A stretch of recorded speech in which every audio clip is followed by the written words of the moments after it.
Au nom de Dieu, clément et miséricordieux. Le sujet que je souhaite aborder ici avec vous est l'islam. Et plus spécifiquement le visage qui vous en est présenté.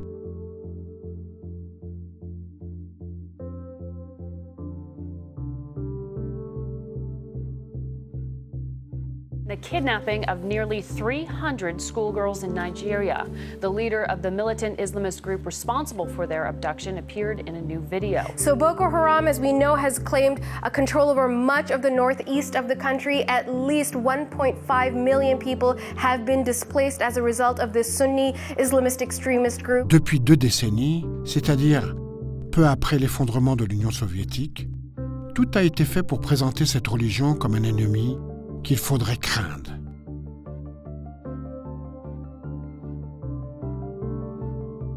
L'attisement des sentiments de peur et de haine et leur utilisation dans des buts peu louables ont malheureusement un long passif dans l'histoire politique de l'Occident.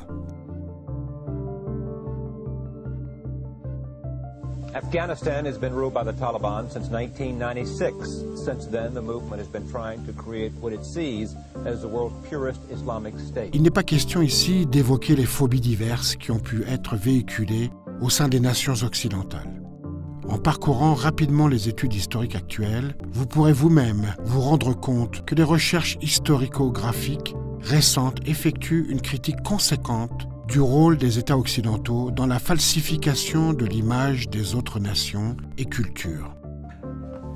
L'histoire de l'Europe et des États-Unis est marquée par la honte et la période de l'esclavage, puis celle de la colonisation, ainsi que par tout un ensemble d'oppressions et d'injustices commises vis-à-vis des personnes de couleur ou de croyances différentes.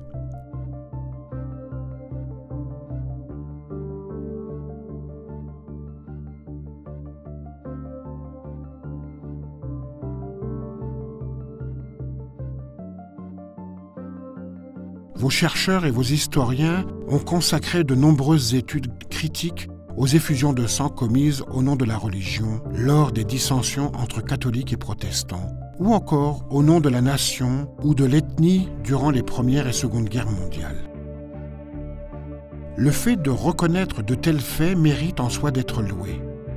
Je ne souhaite cependant pas ici dresser un inventaire de cette longue liste d'événements regrettables, mais plutôt vous inviter à penser, poser à vos intellectuels la question suivante. Pourquoi, en Occident, la conscience collective se réveille-t-elle toujours avec plusieurs décennies, si ce n'est plusieurs siècles de retard?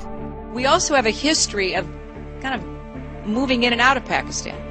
I mean, let's remember here, the people we are fighting today, we funded 20 years ago. And we did it because we were locked in this struggle with the Soviet Union. They invaded Afghanistan, and we did not want to see them control Central Asia, and we went to work. And it was President Reagan, in partnership with the Congress, led by Democrats, who said, you know what, sounds like a pretty good idea.